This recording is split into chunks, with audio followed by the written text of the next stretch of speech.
Após um turno de 24 horas, cheguei em casa para encontrar minha esposa e nossas economias de $350 mil desaparecidas. Em seu lugar havia um estranho de cara sombria segurando a escritura da minha casa, e ele me contou a verdade. O motor da minha Tacoma de 10 anos fazia um tique suave enquanto desliguei a ignição, o som uma suave pontuação no final de uma frase brutal. 24 horas, um dia e uma noite inteiros passados navegando pelos destroços emocionais das vidas de outras pessoas. O volante ainda estava quente sob minhas mãos, e por um longo minuto, apenas sentei ali na minha própria garagem, deixando o silêncio da nossa rua suburbana de Austin me envolver. Era um silêncio que eu havia conquistado. Aqui fora, o ar cheirava grama recém-cortada e o perfume doce, quase enjoativo, dos arbustos de murta de jardim que ladeavam a passarela. Dentro do hospital, cheirava antisséptico, café requentado e medo. Meu trabalho, como conselheiro de crise, é entrar em salas saturadas com esse medo e tentar dissipá-lo. Hoje havia sido uma aula magistral de caos. Começou com o engavetamento de 4 carros na I-35, um borrão de aço retorcido e vidro estilhaçado. Passei horas com uma jovem que havia acabado de perder seu noivo, minha voz uma âncora baixa e firme na tempestade de sua dor. Ajudando-a a fazer a ligação que ela estava despedaçada demais para fazer sozinha. De lá, foi direto para uma disputa doméstica que havia se tornado violenta. Passei o resto do meu turno desescalando, separando e tentando plantar a semente de um plano de segurança na mente de uma mulher enquanto as promessas venenosas de seu marido ainda ecoavam no ar. Eu era bom no meu trabalho. Conseguia detectar uma mentira no piscar de um olho, sentir manipulação numa virada de frase, ler a geografia da dor de uma família na maneira como eles não se olhavam. Eu era um escavador profissional de traumas. Mas a primeira regra para sobreviver a um trabalho como o meu é que você tem que deixá-lo na porta. Você tem que deixar. Finalmente empurrei a porta do caminhão para abrir, minhas botas fazendo barulho no cascalho. O peso do dia era uma coisa física, uma capa pesada nos meus ombros. Mas enquanto caminhava em direção à porta da frente de nossa casa modesta de um andar, pude sentir começar a escorregar. Este lugar era meu santuário. Era a antítese do meu dia de trabalho. Aqui, havia a ordem, paz e a calma inabalável da minha esposa, a Lera. Lembrei da minha própria infância, uma paisagem caótica governada pelo temperamento do meu pai e o tinir do gelo no seu copo de uísque. Não havia santuário então, apenas uma tensão constante e de baixo grau. Havia passado toda a minha vida adulta tentando construir o oposto disso, uma vida de previsibilidade silenciosa, uma vida de paz. A Lera era a arquiteta principal dessa paz. Ela havia feito desta casa um lar, enchendo-a com texturas suaves, luz quente e o cheiro de qualquer vela artesanal que havia encontrado naquela semana. Ela cuidava das contas, dos investimentos, do planejamento.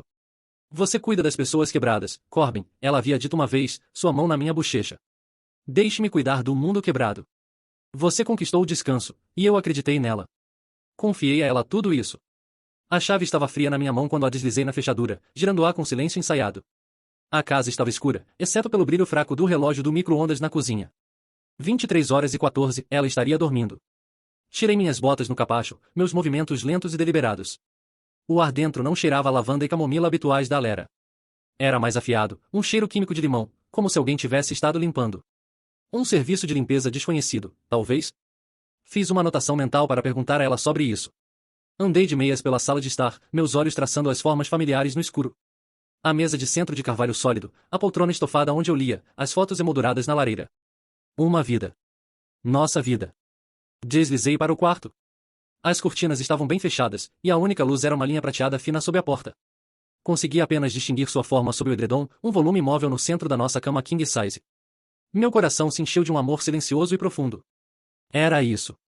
Era esta razão para as longas horas, para absorver toda aquela dor de segunda mão. Era tudo para proteger isso. Para protegê-la. Para chegar em casa a esta paz silenciosa e inabalável.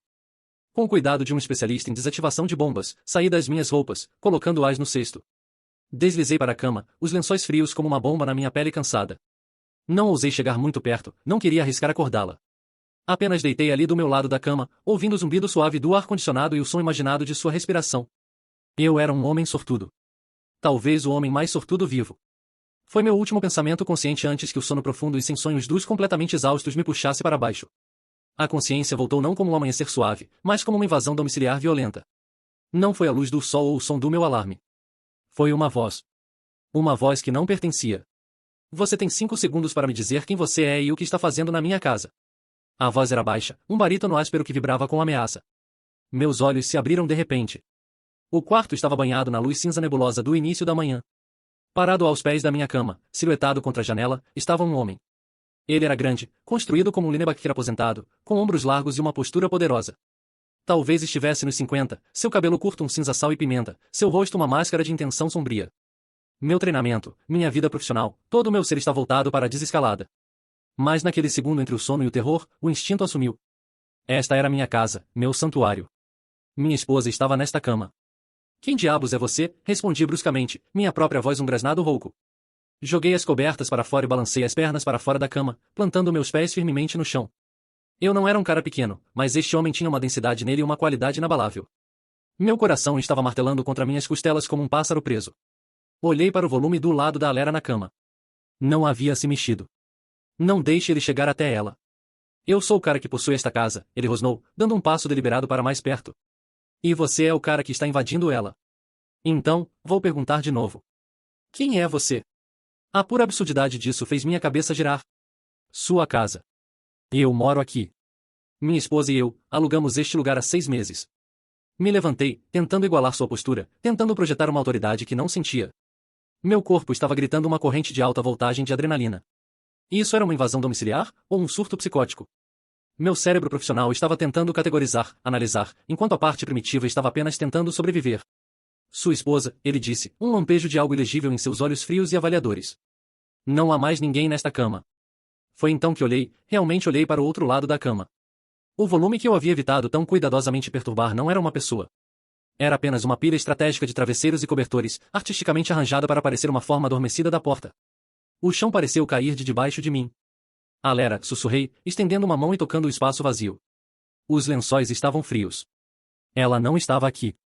Ela não havia estado aqui. Não conheço nenhuma Alera, o homem disse, sua voz monótona. Esta casa me pertence. Gideon Thorne. Estive em um contrato de segurança em Dubai pelo último ano. Cheguei em casa esta manhã para encontrar as fechaduras trocadas e você dormindo na minha cama. Pode imaginar minha surpresa. Minha mente era uma tempestade de neve de confusão e negação. Não, isso é impossível. Corri para a comoda, minhas mãos tateando enquanto puxava a gaveta superior.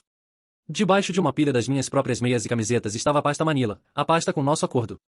Puxei-a para fora, minhas mãos tremendo tanto que mal conseguia segurá-la. Olhe, veja. Contrato de aluguel. Assinamos com a agência. Pagamos primeiro, último e calção. Empurrei os papéis para ele. Ele os pegou sem vacilar. Ele nem precisou lê-los de perto. Seus olhos, os olhos de um homem que lidava com fatos e não sentimentos, escanearam a primeira página. Ele soltou um escárnio curto e sem humor. Filho, não sei com quem você tem lidado. Ele disse, batendo um dedo no timbre no topo. Mas esta agência não existe. O selo do cartório é falso. O relevo é muito raso. E esta assinatura? Ele apontou para a linha inferior. Essa não é minha assinatura. Cada palavra era um golpe de martelo, lascando a fundação da minha realidade. Tem que ser. Insisti, minha voz rachando. Nós os pagamos. Pagamos tudo. Gideon apenas balançou a cabeça lentamente, um olhar de algo parecido com pena substituindo a raiva dura em seus olhos. Quem quer que você tenha dado seu dinheiro, não fui eu. E esta não é sua casa. O mundo inclinou, as linhas limpas do quarto borrando nas bordas. Esta não é sua casa. As palavras ecoaram no silêncio súbito e estridente.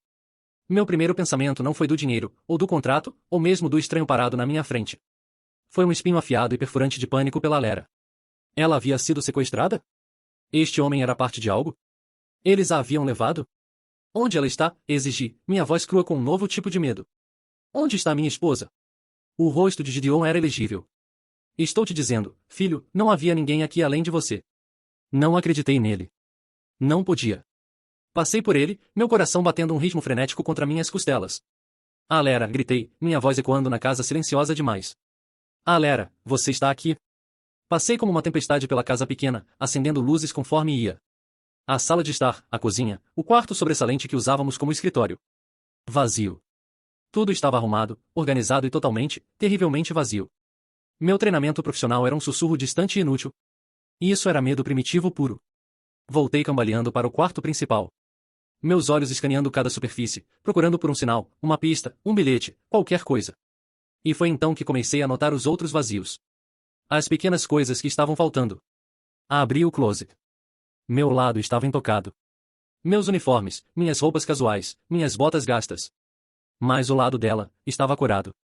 Suas bolsas de grife caras, aquelas pelas quais ela havia economizado, haviam sumido. A meia dúzia de pares de saltos que ela adorava havia desaparecido. Mas seus tênis do dia a dia e os vestidos simples que eu havia comprado para ela ainda estavam pendurados lá. Era uma performance. Um cenário projetado para parecer habitado para um observador casual. Mais uma casca saqueada para alguém que conhecia. Minha respiração falhou. Me movi para o banheiro. Sua maleta de viagem, aquela que estava sempre meio pronta para uma escapada de fim de semana, havia sumido. Mas sua escova de dentes ainda estava no suporte ao lado da minha. Mais cenografia. Uma ilusão cruel e calculada. O que você está procurando? A voz de Gideon veio da porta. Ele estava me observando, seus braços cruzados, sua expressão cautelosa. As coisas dela, engasguei. Algumas delas sumiram. Um horror crescente estava começando a florescer no meu peito. Uma flor fria e preta de uma possibilidade tão monstruosa que não conseguia nem dar um nome. Minhas mãos, movendo-se sozinhas, foram para o pequeno cofre que mantínhamos parafusado ao chão no fundo do closet. Tateei com a combinação. Nosso aniversário. A porta pesada de aço se abriu. Meu passaporte estava lá. O título do meu caminhão estava lá. O pequeno maço de dinheiro de emergência que mantínhamos, $2.000, havia sumido. E o passaporte dela, que deveria estar bem ao lado do meu, também havia sumido. A flor preta no meu peito floresceu em uma supernova completa de pavor. Senti meus joelhos enfraquecerem. Me apoiei no batente da porta para suporte, meu olhar caindo no meu telefone, que eu havia deixado carregando na mesa de cabeceira. Minhas mãos estavam tremendo tão violentamente que mal conseguia desbloqueá-lo. Ignorei as chamadas perdidas do meu irmão. Ignorei as notificações. Meu polegar cutucou o aplicativo bancário, o logo familiar agora parecendo sinistro, alienígena. O aplicativo abriu. Sempre levava um segundo para carregar o saldo. Um segundo onde o número do dia anterior permanecia na tela. Por uma batida do coração, eu ouvi. $351.248,17. A soma total da minha herança da minha mãe, e cada dólar sobressalente que consegui economizar ao longo de 15 anos de trabalho. Nosso futuro. Uma entrada para uma casa que realmente possuiríamos. O fundo universitário dos nossos filhos. Então a tela atualizou. O número desapareceu, substituído por um novo. $24,17. Não entendi. Tinha que ser um erro. Um engano. Meus dedos, desajeitados e escorregadios de suor, navegaram para o histórico de transações. Meus olhos escanearam a lista de pequenos débitos. Supermercado, gasolina, um serviço de assinatura. E então eu vi. Datado 2 dias atrás. O dia que comecei meu turno de 24 horas. Transferência eletrônica. Conta Internacional 7493B, Ilhas Cayman. O valor. $351.224. E ao lado, um memo de transação. Um campo opcional que ela havia escolhido preencher. Uma reviravolta final e viciosa da faca. Continha 4 palavras. Por serviços prestados. O telefone escorregou dos meus dedos entorpecidos, batendo no chão de madeira. O som estava distante, sem importância. A única coisa que conseguia ouvir era o zunido do sangue nos meus ouvidos, e o zumbido silencioso e constante do ar-condicionado. Afundei nos joelhos, a textura áspera do tapete pressionando contra minha pele. Não foi um sequestro. Não foi uma invasão domiciliar. Foi uma evacuação. Ela havia evacuado nossa vida. E eu era a única coisa que ela havia escolhido deixar para trás. O mundo ficou silencioso e cinza.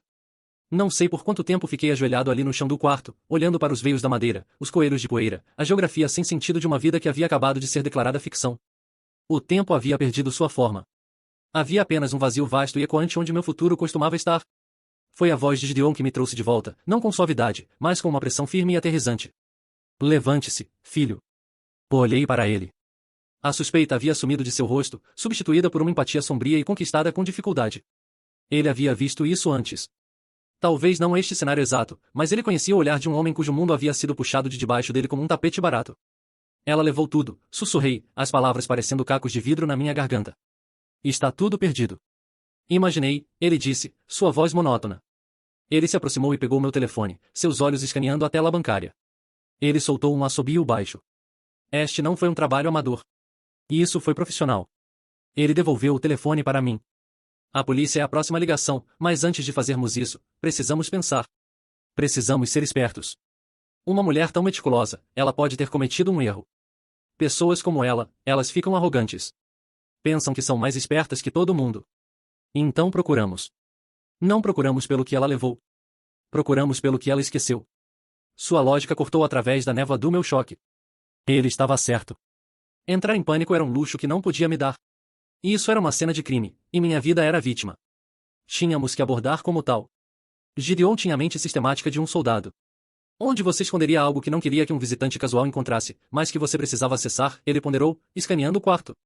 Não o closet, não debaixo da cama. Muito óbvio. Pense nos lugares que você nunca vai. Minha mente lentamente, dolorosamente começou a reinicializar. Pensei sobre a casa de Gideon, aquela que eu havia chamado de lar. A garagem estava cheia das minhas coisas, ferramentas, equipamento de camping. A cozinha era o domínio da Alera. Mas o sótão? Eu havia subido lá uma vez, no dia que nos mudamos, apenas para confirmar que estava vazio. Era quente, empoeirado e inútil. Não havia voltado desde então. O sótão, eu disse. Gideon acenou. Vamos lá. A escada retrátil estava no teto do corredor. Puxei a corda e os degraus frágeis de madeira se desdobraram com um gemido. Uma onda de ar quente parado se derramou sobre nós. Com Gideon bem atrás de mim, subi para a escuridão, a lanterna do meu telefone cortando um feixe nervoso através das grossas partículas de poeira. O sótão era exatamente como eu lembrava. Uma paisagem de vigas expostas, isolamento rosa e espaço vazio. Parecia um beco sem saída. Senti uma nova onda de desespero me lavar. Não olhe apenas o chão, a voz de Gideon comandou de trás de mim. Olhe as paredes. Procure por qualquer coisa que pareça fora do lugar. Um prego novo. Uma marca de arranhão. Um painel solto. Nos movemos lentamente, metodicamente, nossos feixes de lanterna se cruzando na escuridão. E então eu vi. No canto distante, atrás de uma viga de suporte grossa, havia uma pequena seção de drywall que não combinava exatamente com o resto. A textura era ligeiramente diferente, o tom da cor estava errado. E perto da parte inferior, quase escondida pela viga, havia uma pequena marca de arranhão quase invisível, como se algo tivesse sido repetidamente puxado para fora e empurrado de volta. Meu coração começou a bater mais rápido. Me ajoelhei, meus dedos sondando a borda do painel. E estava solto.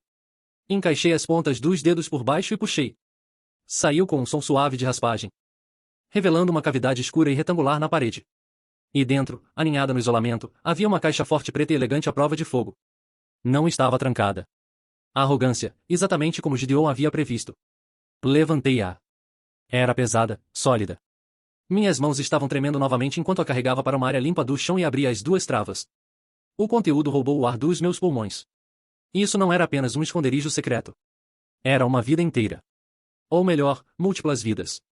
Havia 4 passaportes diferentes, cada um com o rosto sorridente da Alera acima de um nome diferente. Serafina do Bois do Quebec. Chloe Jansen da Bélgica.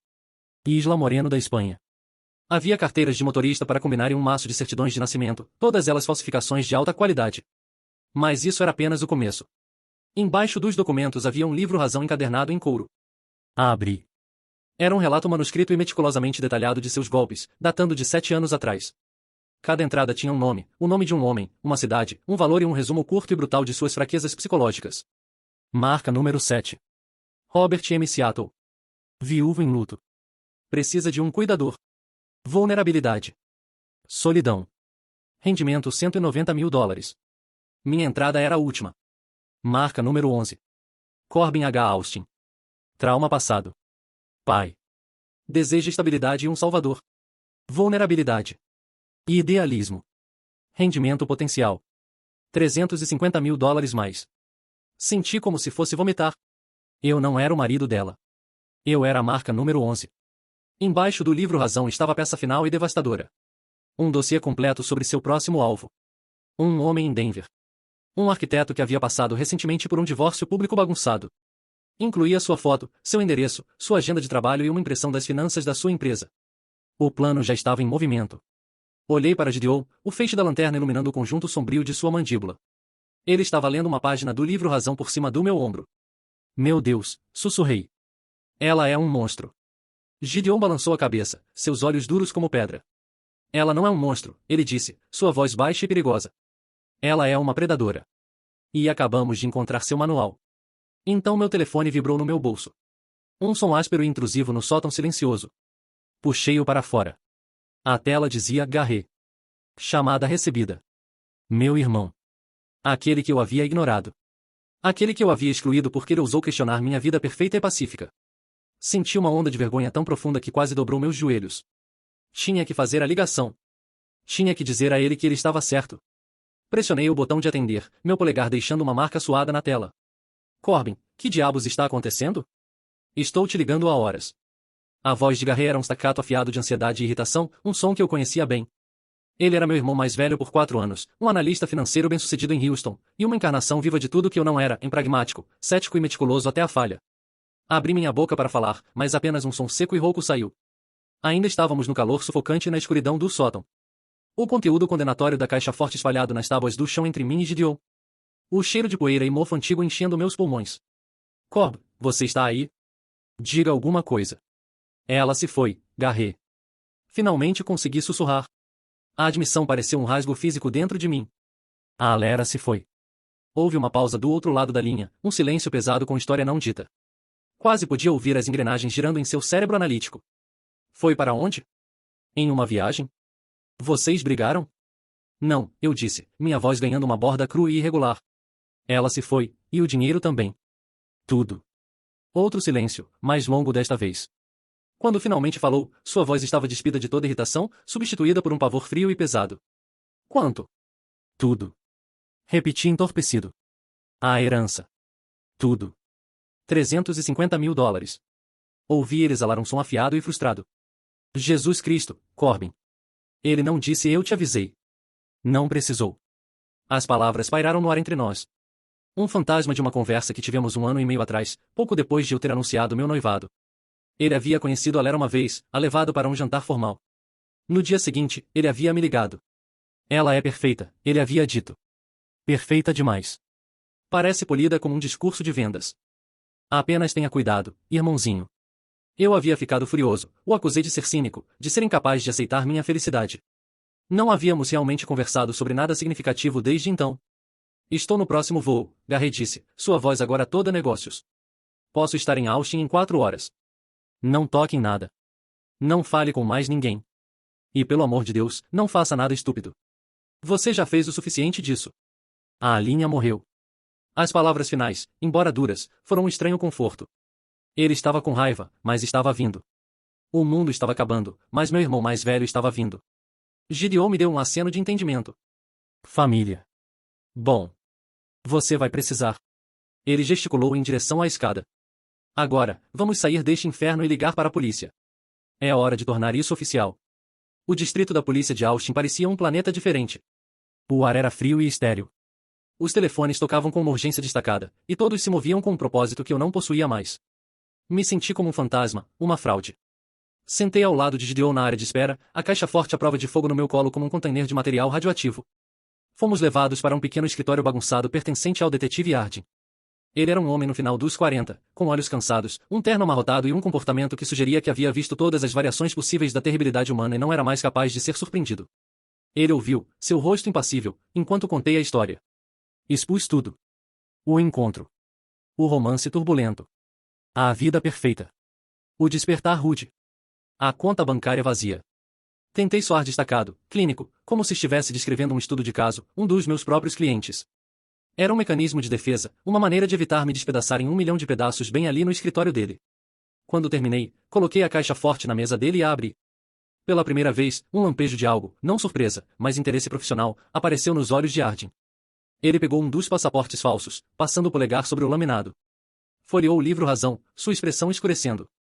Isso, ele disse, olhando do livro Razão para mim. Isso é um nível totalmente diferente. Isso não é um simples golpe romântico. Isso é organizado. Meticuloso. Ele me olhou diretamente nos olhos. Tenho que ser honesto com você, Sr. Reis. Em casos como este, o dinheiro quase sempre se foi para sempre. Inrastreável no momento em que a vítima sequer sabe que é uma vítima. Mas isso, ele bateu no livro Razão. Isso nos dá outra coisa. Isso nos dá um padrão. Um histórico.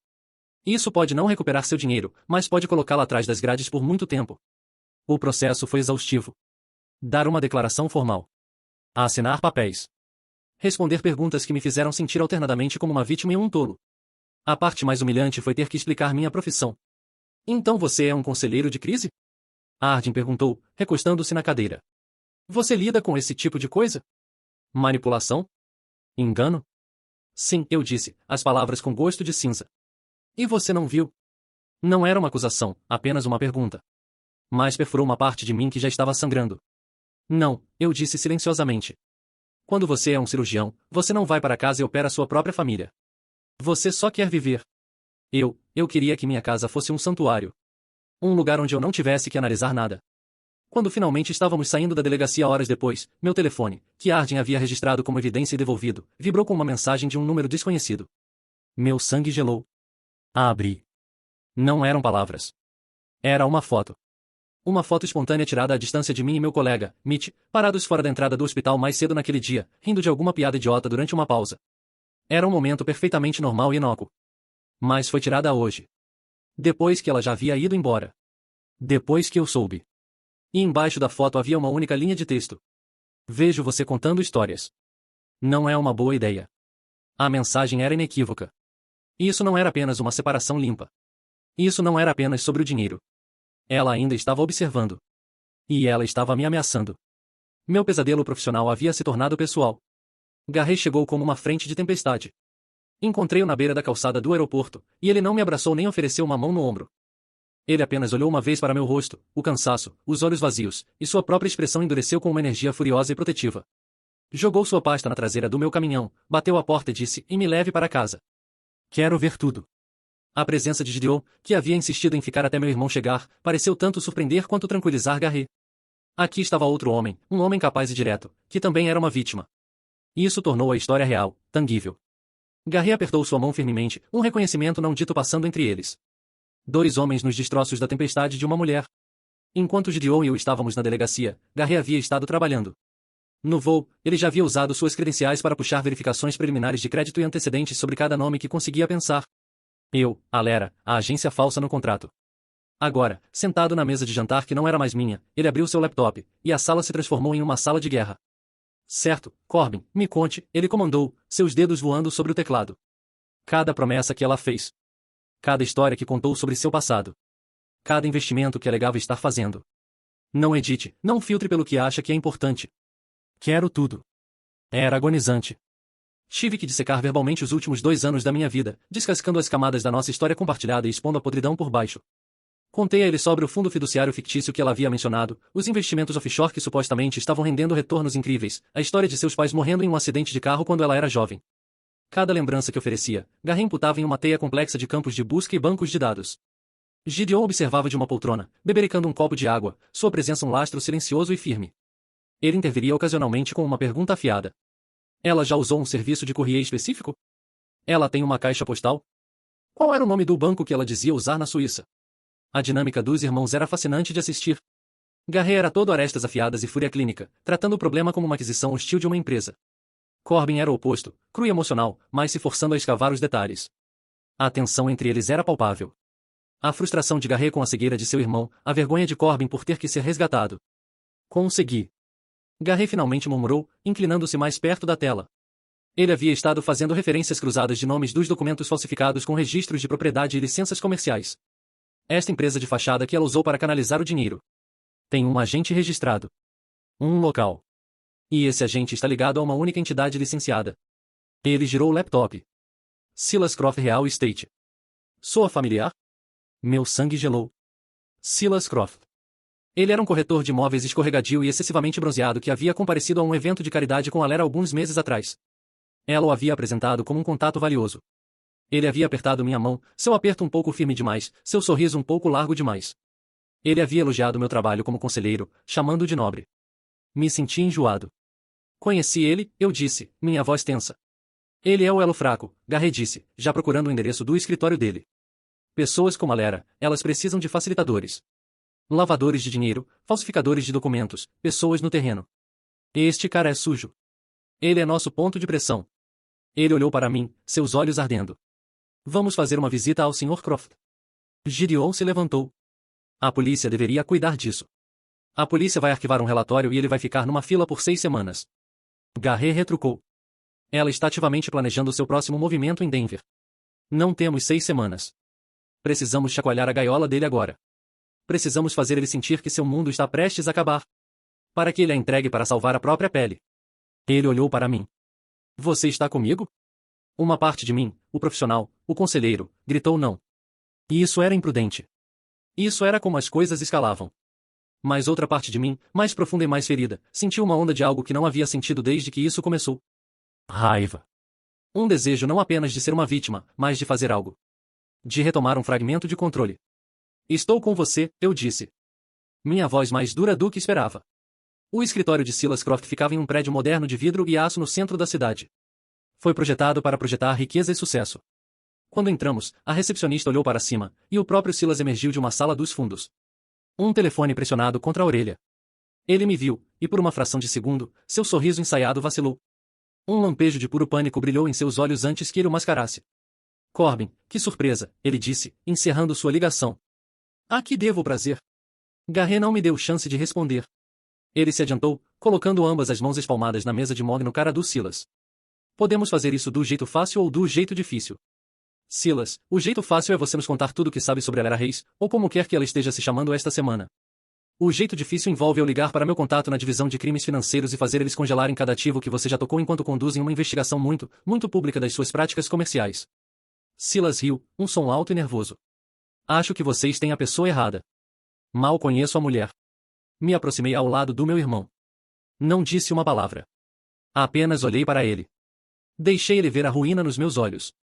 Deixei ele ver o rosto do homem cuja vida ele havia ajudado a destruir por uma porcentagem dos lucros.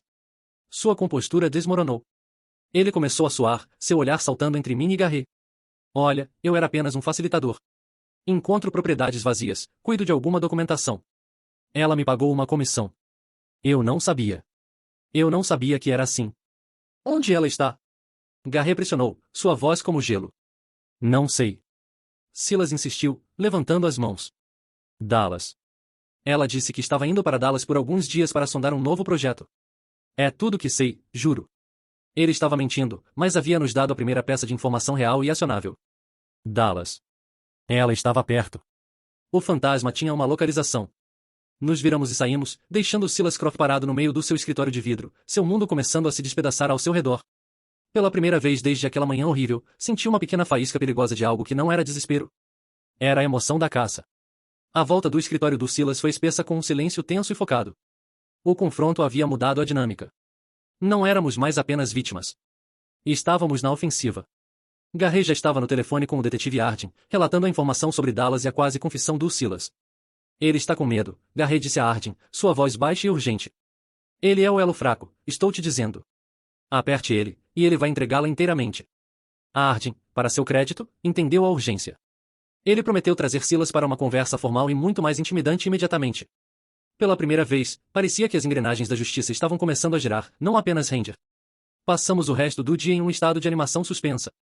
Gideon, tendo me visto seguramente sob os cuidados do meu irmão, finalmente partiu para seu próprio hotel, mas não antes de me dar seu número pessoal e um aperto de mão firme. Me ligue no segundo que tiver uma atualização, ele havia dito. Estou nisso até o fim. Sua solidariedade era uma rocha. A casa de Gideon, parecia diferente agora. Não era mais uma cena de crime da minha própria vida, mas uma sede temporária. Garret trabalhou implacavelmente em seu laptop, construindo um fluxograma dos associados conhecidos da Lara e trilhas financeiras. Eu andava de um lado para o outro. Bebi café que tinha gosto de ácido. Repassei cada momento dos últimos 2 anos na minha cabeça, vendo-os através da nova lente brutal da verdade. Cada gesto terno, cada sussurro amoroso agora estava manchado, reposicionado como um movimento calculado em um golpe longo. Era uma forma de autoflagelação psicológica, mas não conseguia parar. A ligação de Hardin veio logo depois das 21 horas. Seu irmão estava certo. Ele disse, sua voz cortada. Sr. Croft dobrou como um terno barato. Ele nos deu tudo. Meu coração martelou contra minhas costelas. Coloquei o telefone no viva-voz, para que Garret pudesse ouvir. Ela está em Dallas. Certo. Hardin continuou.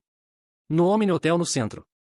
Segundo Silas, ela está lá para encontrar sua próxima marca. Silas deveria alimentá-la com informações sobre ele, agir como uma referência profissional. Ela pensa que ele ainda está do lado dela. Um plano começou a se formar, frio e afiado. Hardin já estava à nossa frente. Estivemos em contato com a polícia de Dallas. Temos uma chance de fazer isso limpo. Silas concordou em cooperar totalmente. Ele vai fazer uma ligação. Marcar um encontro com ela hoje à noite, no bar do hotel. Supostamente para entregar documentos sobre um novo alvo. Ela vai descer e encontrá-lo. E estaremos esperando. Quero estar lá, eu disse, as palavras saindo da minha boca antes mesmo de eu conscientemente formá-las. Corbin, não. Garret começou, mas eu o cortei. Hardin, tenho que estar lá, insisti, minha voz tremendo com uma intensidade estranha. Não quero interferir. Eu só, preciso ver. Preciso vê-la. No ato. Ou vou passar o resto da minha vida me perguntando. Houve uma longa pausa do outro lado. Podia ouvi-lo pesando os riscos. Uma vítima em uma operação de flagrante era uma complicação que ninguém queria. Mas talvez ele tenha ouvido o desespero na minha voz. O conselheiro em mim reconhecendo a necessidade de fechamento cognitivo. Não importa o quão doloroso. Tudo bem, ele disse relutantemente. A polícia de Dallas tem uma van de vigilância.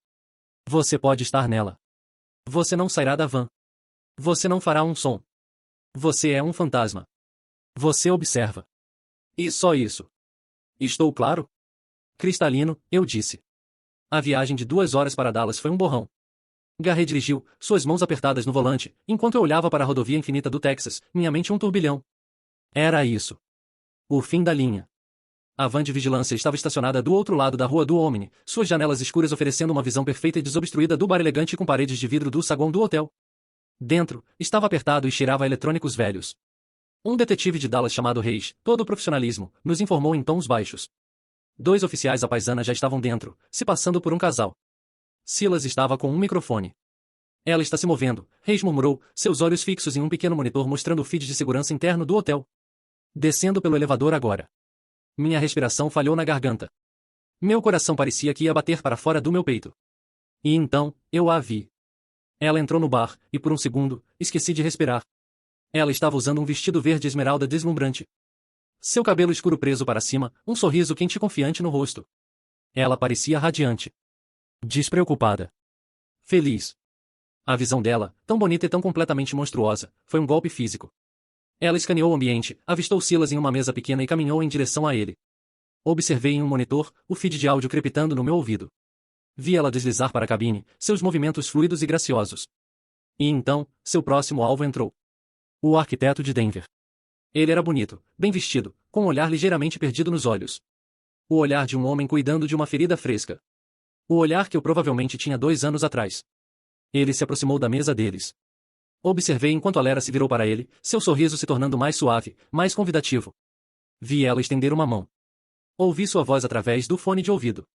A mesma voz quente e encantadora que me disse que me amava 1000 vezes. Você deve ser David, ela disse, sua voz uma sinfonia perfeita de charme e empatia. É tão maravilhoso finalmente conhecê-lo. Silas me contou tanto sobre você. Observei o homem, David, visivelmente relaxar sob o calor do olhar dela. Observei ele sorrir de volta. Estava assistindo uma gravação do meu próprio passado. Uma história de fantasma onde eu era tanto o narrador quanto a vítima. Vi todo o manual de 2 anos, a admiração, a vulnerabilidade fingida, a criação de um sonho compartilhado, prestes a se desenrolar novamente. E naquele momento, na escuridão viciada e apertada daquela van, toda a dor, todo o amor que pensei ter por ela, finalmente, abençoadamente morreu. Tudo o que restou foi um espaço frio e vazio e a certeza sombria e silenciosa da verdade. Por 5 minutos excruciantes, assistimos a cena se desenrolar. Foi uma aula magistral em manipulação, e eu havia sido seu aluno estrela. Observei a Lera se inclinar, sua linguagem corporal uma mistura perfeita de interesse e deferência. Ouvi ela perguntar a David sobre seu trabalho. Sua voz tingida com uma admiração fingida que conhecia muito bem. E isso é fascinante. Deve ser tão recompensador criar algo tão permanente. Tão real. A mesma frase que ela havia usado comigo, reaproveitada para uma nova audiência. David, o arquiteto, estava engolindo tudo. Ele era um homem à deriva após um divórcio. E a Lera era um farol, um sinal quente e firme prometendo porto seguro. Ele não tinha ideia de que estava navegando direto para as rochas. Silas estava sentado lá, um calombo suado e nervoso, ocasionalmente acenando ou oferecendo uma informação. Seu papel como apresentador confiável representado à perfeição. Ok, chega, detetive Reis disse suavemente em seu rádio. Todas as unidades entrem. Agora. A mudança foi instantânea. O casal disfarçado dentro do bar se levantou. 2 oficiais uniformizados que estavam perambulando fora da entrada do hotel entraram rapidamente. O mundo no monitor passou de um lounge silencioso para uma cena de caos controlado. Vi a cabeça da Lera se erguer de repente, seus instintos de predadora sentindo a mudança no ambiente. Seu sorriso não apenas desapareceu. Foi arrancado do seu rosto, substituído por uma máscara de cálculo frio e instantâneo. Seus olhos saltaram em direção às saídas. Ela já estava planejando sua fuga. Mas não havia para onde ir. Um oficial se aproximou da mesa deles. Senhora, preciso que se levante e coloque as mãos atrás das costas. A máscara de cálculo quebrou, se despedaçando em pura raiva feral. Com que justificativa? Ela estralou, sua voz não mais quente e convidativa, mas afiada e quebradiça como vidro. E isso é assédio. David, o arquiteto, observava, seu rosto uma tela de total perplexidade.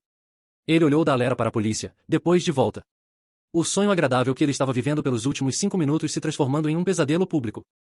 A Lera Reis, ou qualquer que seja seu nome, o oficial disse, sua voz monótona e não impressionada. Você está presa por fraude interestadual, fraude eletrônica e roubo de identidade.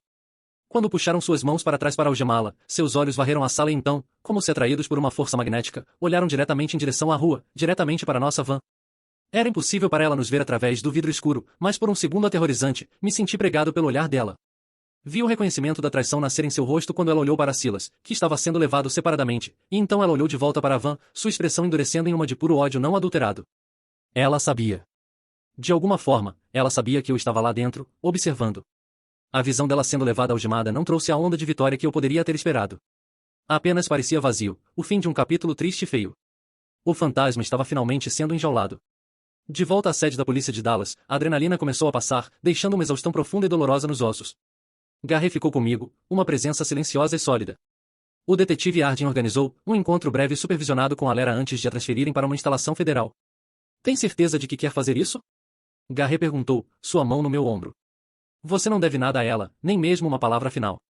Eu sei, eu disse. Isso não é para ela. É para mim. Eles nos colocaram em uma sala de interrogatório estéril e sem janelas. Ela estava sentada em uma mesa de metal, suas mãos algemadas na frente dela. O vestido verde esmeralda parecia absurdamente fora de lugar. Sua maquiagem estava ligeiramente borrada, e a máscara havia sumido completamente. Seu rosto estava pálido, tenso e cheio de um desprezo venenoso.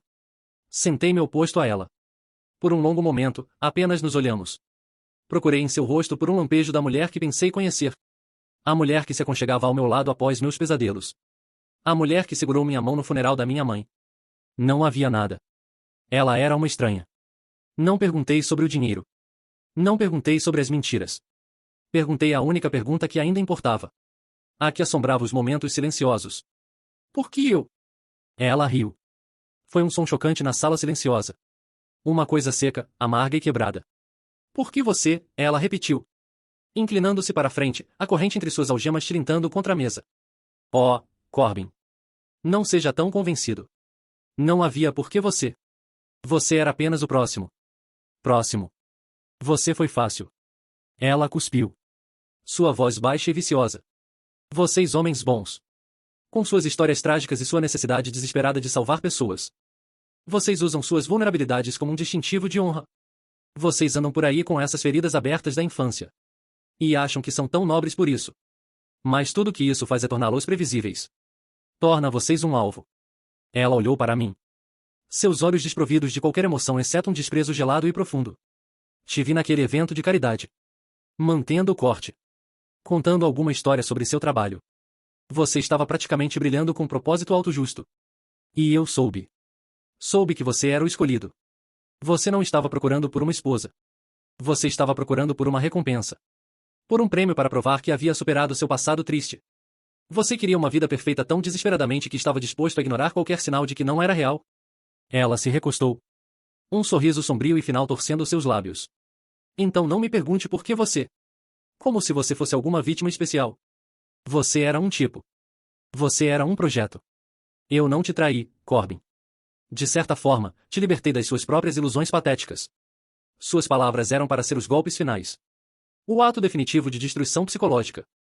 E doeram. Doeram mais que a perda do dinheiro. Mais que a humilhação. Mas quando me levantei e saí daquela sala sem olhar para trás. Percebi que ela havia me dado a única coisa que nunca esperei. Não foi um pedido de desculpas. Não foi remorso.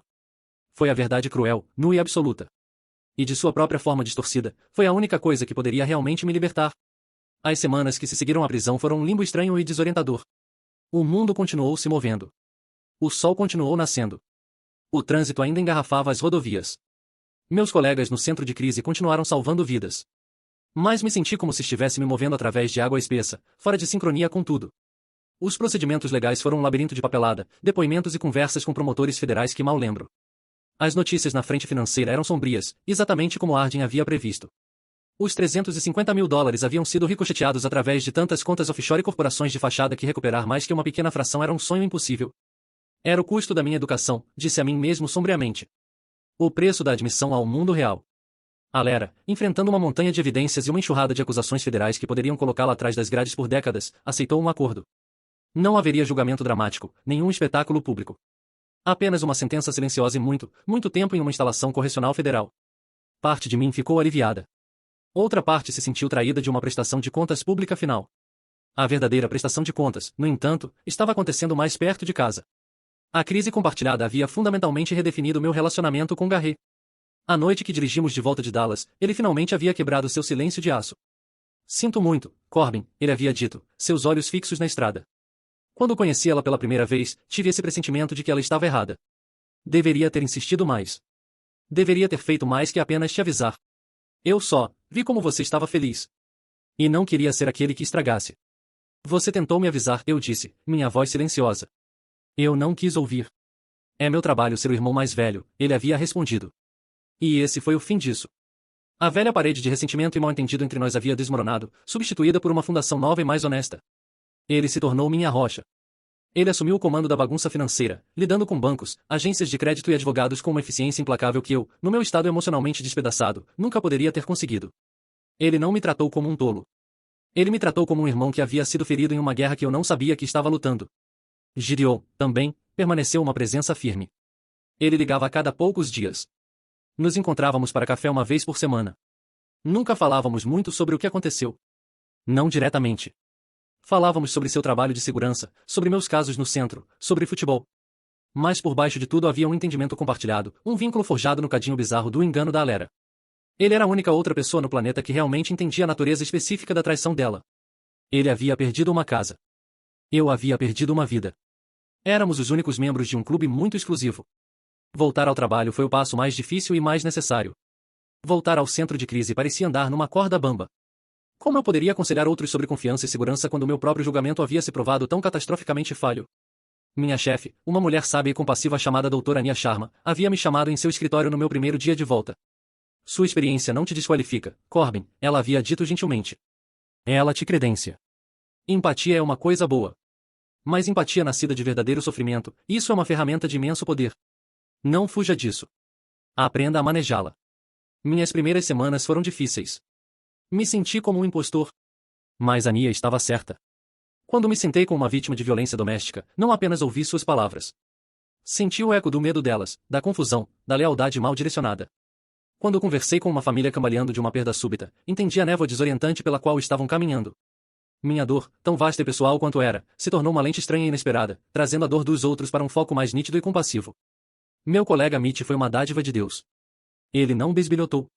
Apenas se certificou de que minha xícara de café estivesse sempre cheia e estava sempre pronto com uma piada idiota para quebrar a tensão após um caso particularmente desgastante. Era uma bondade simples e profunda. A casa de Gideon, foi eventualmente vendida. Embalei os poucos pertences que eram verdadeiramente meus em uma dúzia de caixas de papelão e me mudei para um apartamento pequeno, estéril e misericordiosamente vazio do outro lado da cidade. Era um lugar sem memórias, sem fantasmas. Era uma tela em branco. E enquanto estava sentado no chão da minha sala de estar vazia, cercado por caixas, sabia que o trabalho longo e lento de reconstrução estava apenas começando. Não era apenas sobre reconstruir uma conta bancária ou uma vida.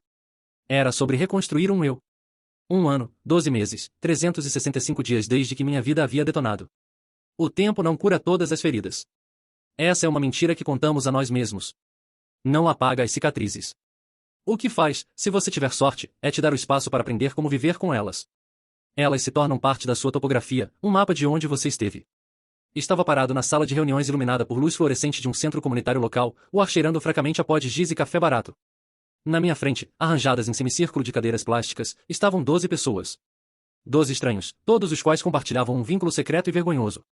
Eram os membros do grupo de apoio que havia fundado 6 meses atrás, o Projeto Fênix, um grupo para vítimas de fraude financeira e romântica significativa.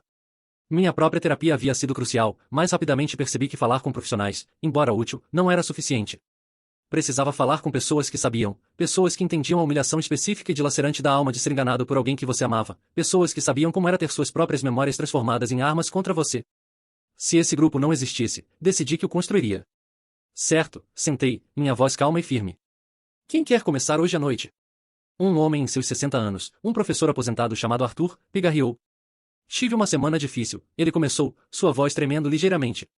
Minha filha fez um comentário, um inocente, sobre como sempre fui confiante demais, e eu apenas desmoronei. Trouxe tudo de volta, a sensação de ser um tolo. Cabeças ao redor da sala acenaram em uníssono, a sensação de ser um tolo. Era o denominador comum, a vergonha secreta e feia que permanecia muito depois que a raiva e a dor haviam diminuído.